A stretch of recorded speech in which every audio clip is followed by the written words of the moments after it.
इच्छा खत्म हो जाएगी और या तो इच्छा पूरी हो जाएगी। देखो प्रेमियों, आलस्य ये आदमी का बड़ा नुकसान करता है।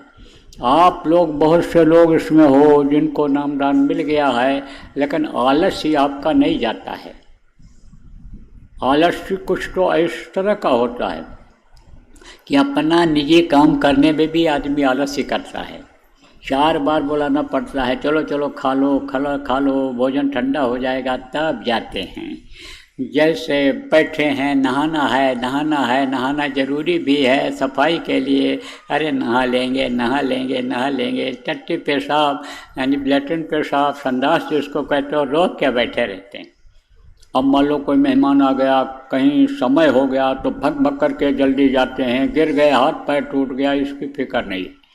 कुछ तो ऐसे लोग होते हैं और कुछ ऐसे होते हैं कि जो अच्छे काम में उनका मन नहीं कहता है। जैसे भजन में बहुत से लोगों का मन नहीं कहता है, तो उसका कारण क्या है? कारण यही है कि वो जो कर्म आ जाते हैं, कौन से कर्म आ जाते हैं? खाने पीने की वजह से कर्म आ जाते हैं, साथ के असर से जो बुरे कर्म बन जाते हैं, साथ का असर आ जाता है, उसकी वजह से मन नहीं कहता है।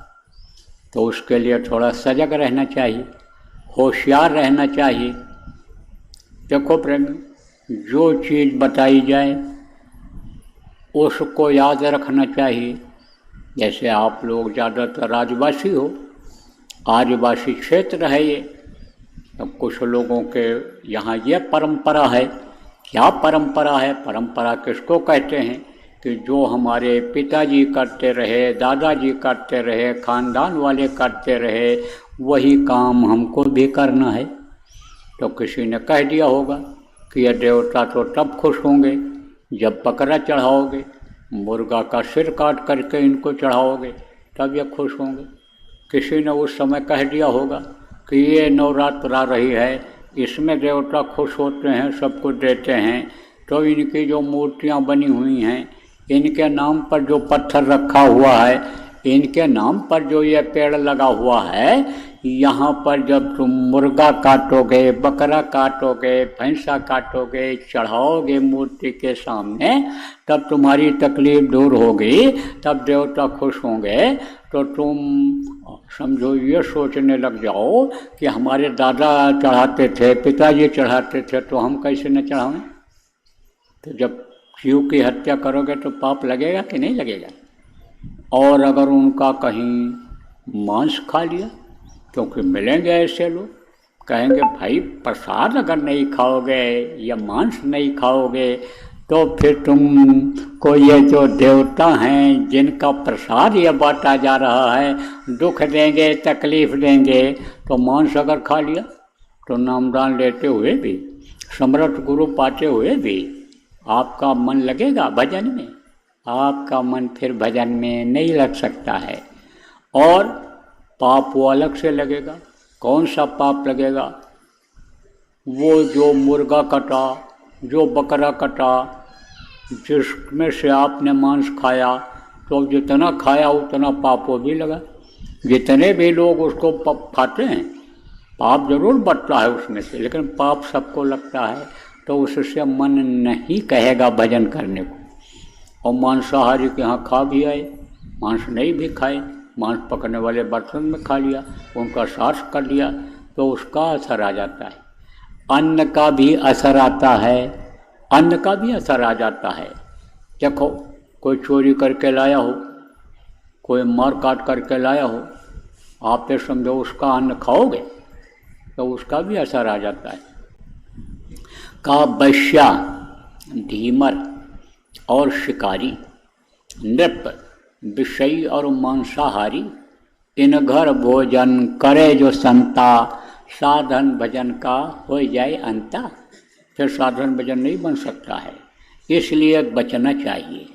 मांसाहारी से बचना चाहिए, धीमर शिकारी जिनको कहते हैं उनके धन से, उनके यहाँ खाने पीने से बचना चाहिए। ये जितनी भी चीज़ें महात्माओं ने बताई हैं, इनका परहेज करना चाहिए, परहेज इससे रखना चाहिए, तब यह मन भजन में लगेगा। दूसरी बात यह है कि आदत डालनी होती है। आदत नहीं जिनकी होती है उनका मन नहीं कहता है। अब सत्संग सुनने के बाद तो ये देखा जाता है कि लोग मन बनाते हैं कि भाई भजन ध्यान के बगैर मुक्ति मोक्ष नहीं मिल सकता है। भजन ध्यान किए हुए बगैर, नाम का जाप किए हुए बगैर, यानी हमारी ये तकलीफ़ें जो लगी रहती हैं एक के बाद दूसरी, ये तकलीफ़ दूर नहीं हो सकती है। इसको सुनते हैं, संकल्प बनाते हैं, लेकिन कर नहीं पाते हैं। आप लोग भी नहीं कर पाते हो। कारण क्या है कि यानी आदत नहीं डालते हो।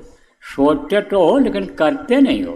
और अगर ये सोच लो कि अब जो भी हुआ सो हुआ, लेकिन अब जो जीवन का जीने का समय बचा है उसमें हमको 1 घंटा 2 घंटा समय निकालना है, और फिर बैठने लगोगे तो बैठने की आदत बन जाएगी। मैं देखा सुबह उठ करके, मैं जल्दी उठता हूँ, तो देखा तो यहाँ कुछ लोग बैठे थे, ध्यान भजन में बैठे, और वो घर पर भी करते हैं। उनकी आदत बन गई है, मन ही नहीं मानता। देखो आप, जब यहाँ घड़ी नहीं है, गांव के लोग हो आप इतना ज़्यादा कुछ नहीं खरीद सकते हो, तो घड़ी नहीं है तो रात को सोने से पहले ही अपने ही मन से कह दो, आपने जो गुरु बना रखा गुरु से ही कह दो कि हमको आप 3 बजे जगा देना, 4 बजे जगा देना। तो कितना भी अगर आप थके हुए होंगे तो ठीक उसी समय पर आँख खुल जाएगी। अब अगर उठ गए तब तो फिर आप उठ जाओगे और कहोगे, यानी समझो कि हाँ ठीक है उठते हैं, तो फिर सो जाओगे। तुरंत यानी उठ जाओ और बैठ जाओ, तो ठीक उसी समय पर रोज आँख खुल जाएगी और वही चीज़ आदत में आ जाएगी। और जब आदत में आ जाएगी तब आप बैठने लगोगे। फिर कोई कितना भी कहे, कितना भी ज़रूरी काम हो, लेकिन कहोगे भाई अब इतनी देर नहीं, थोड़ी देर के लिए हमको मौका दो, हमारा दैनिक क्रिया करना है, हमको कुछ पूजा पाठ साधना करनी है, तब आप समय निकाल लिया करो।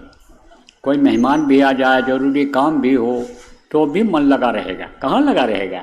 वो कि सुमिरन नहीं कर पाए, ध्यान नहीं कर पाए, सुमिरन ध्यान भजन का समय निकल जाएगा, और समय जब निकल जाएगा दोबारा फिर नहीं आएगा। फिर आप समझो समय से काम करने लग जाओगे। तो देखो बच्चों और बच्चियों, समय से काम करने की आदत डालो, टाइम टेबल बनाओ और टाइम टेबल से सब काम करो। गांव के लोग, आप सीधे साधे लोग, मेहनत मजदूरी करने वाले, खेती हल्की फुल्की छोटी मोटी नौकरी करने वाले लोग हो, ये मैं देख रहा हूँ इसमें जो बैठे हो। आप यहाँ के अफसर भी हैं, बाहर अच्छे वादों पर भी हैं, अच्छे व्यापारी भी हैं, लेकिन उनके पास कहाँ समय है यहाँ आने का, कहाँ बैठने का समय है। तो आप जो लोग हो, आप समझो कि इन कामों को जिनको करते हो, इनको तो करते रहो, लेकिन इसके बावजूद आपके पास समय बहुत है, इसमें से समय निकाल सकते हो आप। तो सुबह और शाम मिला करके 1 घंटा समय आप निकाल लो। क्यों? क्योंकि बंधन में हो। जेल खाने में जीवात्मा बंद है। कौन से जेल खाने में? इस शरीर के अंदर में, ये भी तो एक जेल खाना है, निकल नहीं सकती, जैसे आपको बताया। अब जब जीवात्मा इसके अंदर है तो इसको चेतन बनाए रखना है, चलते फिरते लायक बनाए रखना है। तो ये कब चलता फिरता रहेगा शरीर? जब इसके अंदर कुछ डालोगे, खाओगे, तो खाने का इंतज़ाम कर लो, कपड़े का इंतज़ाम कर लो, रहने के लिए जगह बना लो। अगर मान लो मौसम के बदलने से या कोई दावत खाने से या बढ़िया चिकनी चुपड़ी चीज़ खाने से रोग हो जाता है तो आप दवा भी ले लो, लेकिन 24 घंटे इसी में मत लगे रहो। औरत है, पति हैं, बच्चे हैं, माता पिता हैं, बच्चियों सास ससुर हैं, तो उनका भी देख रेख करो। जानवर पाल रखे हो तो उनकी भी देख रेख करो। सेवा करना धर्म होता है। गृहस्थ आश्रम में हो, गृहस्थ आश्रम में क्या होता है जिसमें कई लोग होते हैं, पुत्र परिवार होते हैं, वो जहाँ रहने की जगह होती है वो गृहस्थ आश्रम होता है, तो गृहस्थ धर्म का पालन करना है, यह भी करना है। लेकिन 24 घंटे इस समय जो उसमें लगे रहते हो, उसमें मत लगे रहो। सुबह शाम 1 घंटा आप समय निकालो ध्यान लगाने का, भजन करने का, तब बात बनेगी। और नहीं तो कबीर यह तन जात है, सकत हो ठौर लगाओ, का सेवा कर साध की, का गुरु के गुण गाओ। आप ये समझो ये जा रहा है, पेड़ है, अब आप ये समझो कि पेड़ का पत्ता झड़ता है और झड़ करके जब नीचे गिरता है तो बहुत न लागे डाल, दोबारा फिर डाल में लगता है, नहीं लगता है। आप ये समझो यह नर तन दोबारा फिर मिलने वाला नहीं, और अगर नहीं